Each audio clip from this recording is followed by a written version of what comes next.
What part should supplements play in somebody's diet? This is an important question. Many have asked over the years, and the follow-up question is, what supplements work? But let's start back to what supplements or should supplements be a part of a diet? So, Dr. Mill, with some information I hope you find valuable as you start to consider the use of supplements in your own diet. So, let's start with the word supplement. That supplement to what? If you say a supplemental text in a class, you're saying, well, here's an extra text you need that I might find useful or that you should read. Okay. Back in the day, the NFL had a supplemental draft. It was after the draft, right?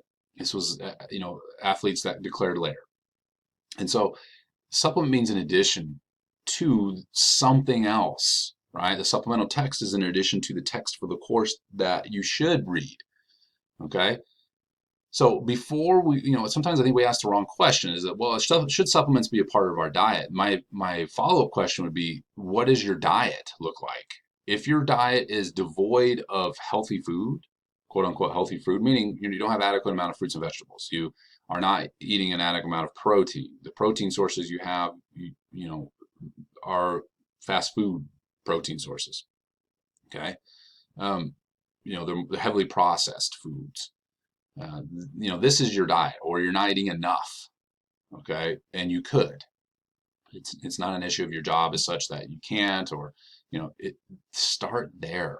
Here's the deal about the supplement industry. It's expensive, right? It's very expensive, and it's kind of like any other drug is even if it does quote unquote work, there's going to be a point where you need more in order to continue to see its effects. So if you look at something like creatine, there's a fair amount of research literature that supports its usage and effectiveness in growing muscle mass because of its place as part of an energy system. So I wouldn't argue that creatine isn't effective. However, can you afford can you afford continual creatine use? And then what if you come off of the creatine? You're like, well, I don't want to do this anymore for a variety of reasons. You're like, okay, can you handle that drop in performance that you might have because you've been relying so heavily on the creatine in the first place for your quality of your training? And so again, what I would before that question needs to be answered with that follow-up question first. Get your diet in order, spend your hard-earned money on food that is going to improve performance, improve recovery, that you can just integrate as part of your diet and you don't have to worry about GI distress and purity levels and broccoli. Just go wash it off and cook it up. And again, yes, there's different ways to cook it that ruins its micronutrient profile. But the point is that it's broccoli, right? That hamburger you're gonna have with a lean cut of beef, as long as you eat 50 of them, and red meat has its limitations, of course, but the point is that it is what it is, man. Like it's going to be part of your diet. You'll enjoy eating it if you like, red meat. If you like chicken and you can, that's like the universal meat, the decorating meat. You can do whatever you want to it and disguise chicken if you get tired of chicken. You can mix it. You can, season it. You can sauce it. You can whatever. But it's chicken. It's going to be something that's sustainable, and we know it has value when it comes to its protein output. But if you take a protein powder, I'm not against protein powders, but if you take one outside of its role as a supplement, now you're starting to rely on that. And now it's not a supplement anymore. Now it's your diet. And, I find this especially with plant-based diets that those that are trying to up their protein intake, some powder is necessary typically, especially as you get started, in order to meet protein requirements. And the bioavailability and all those type of things aside, you just got to get protein in, even if you're just trying to meet the basic guidelines for a meat eater or an omnivore. Okay, so when it comes to supplementation, is it a good thing or a bad thing? It's the wrong question. Is your diet in order first? Now, if your diet is in order and you would you're like, hey, my meal timing's good, I'm getting all the and you think, I know there's research that conflicts about meal timing, but let's say you're trying to optimize everything and your meal timing is good and all these things, you're like, I want to gain muscle mass, I want to recover better, I want to be better at sports or whatever I'm trying to do. Then you could look at supplement use as just what it's intended to be.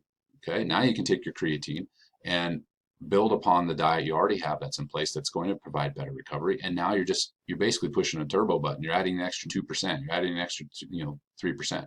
But if again, backing up, if 97% is due to your general diet, and you're trying to bleed protein in to cover that, or that creatine in to cover up the 90% plus that is not done well, then the supplement isn't going to be near as effective. If you look at people that even use illegal supplements, okay, like anabolic steroids, the ones that are really serious about getting better in the nutrition, like I don't see high-level bodybuilders that are on anabolic steroids. Like, you know what, I'm going to take anabolic steroids and I want to be the best, and so I'm just going to eat fast food all the time. Now, that doesn't say they don't eat fast food occasionally, or any elite athlete might do something like that. But the point is that they have their general diet in order too. And that's what's really going to add the bolstering of the supplement is going to be even more enhanced, whether that's illegal or a legal supplement. Okay. Next question is a supplement effective? And that's a more difficult question because of a variety of issues. Okay. And I'm going to cover those issues in another video. So if you're interested in evaluating supplements, check out my video on that very same topic. Subscribe to my channel and be sure to, again, look at some of the playlists that are available on a variety of topics in skeletal muscle hypertrophy and sports performance and fitness, and of course, nutrition.